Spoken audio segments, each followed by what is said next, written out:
So guys right now म चाहिँ अहिले बर्मजिया सप्तरी जिल्लाको बर्मजिया भन्ने ठाउँ छु जहाँ चाहिँ पुरानो बाजेको पेडा एकदम फेमस छ।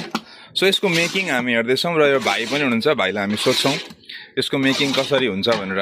भाइ तिम्रो नाम के हो? आदिल के? आदिल भाइ भन्छ। यो पेडा जुन छ नि यसलाई कसरी बनाइन्छ सुरुदेखि नै भनिदेऊ न। यसमा दुध मात्रै हुन्छ, अरू केही पनि हुँदैन? भनेपछि सुरुमा दुध यहाँ हालेर दुधलाई पकाउने र एकदम यसलाई चलाएको चलाइ गर्ने। यो एक भाँडो बन्न कति समय लाग्छ? 4 घन्टा लाग्छ है। तपाईँको नाम चाहिँ? तपाईँ पनि यहीँ बस्नुहुन्छ, लोकलै यहीँ काम गर्नुहुन्छ?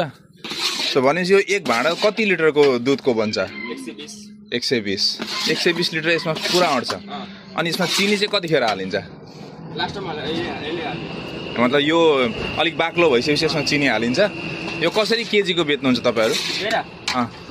900 रुपियाँ। अरू बेला आउँदा पनि 900 नै हो कि यो गाडी बसमा आउँदा मात्रै 900 हो? ओके। सो गाइज यहाँको चाहिँ सुन्दरता भनेको यही हो र एकदम यहाँको चिया पनि एकदम स्पेसल हुन्छ जसले चाहिँ एकदम मिठो स्वाद दिन्छ। चिया मिसावट हुँदैन र यो तरिकाले हुन्छ। धेरैले त बिस्कुट पनि हाल्छ नि भाइ, मैदा हाल्छ, बिस्कुट हाल्छ होइन? हाल्छ कि हाल्दैन? हाल्छ नि, मैदा बिस्कुटहरू पनि हालेर बनाउँछ होइन, अलिकति बाक्लो। ओके।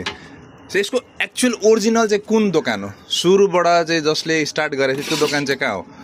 जस्तो वहाँनिर आर्मी क्याम्पको छेउमा एउटा दोकान छ भन्ने छ, त्यहाँनिर चाहिँ त्यो चाहिँ सुरुवाती गरेको चाहिँ त्यहाँबाट हो भन्ने छ होइन? त्यही हो। त्यो बुढो मान्छे गइसक्यो, उसको छोराले चलाउँछ अरे नि त होइन? छोराले चलाउँछ अरे।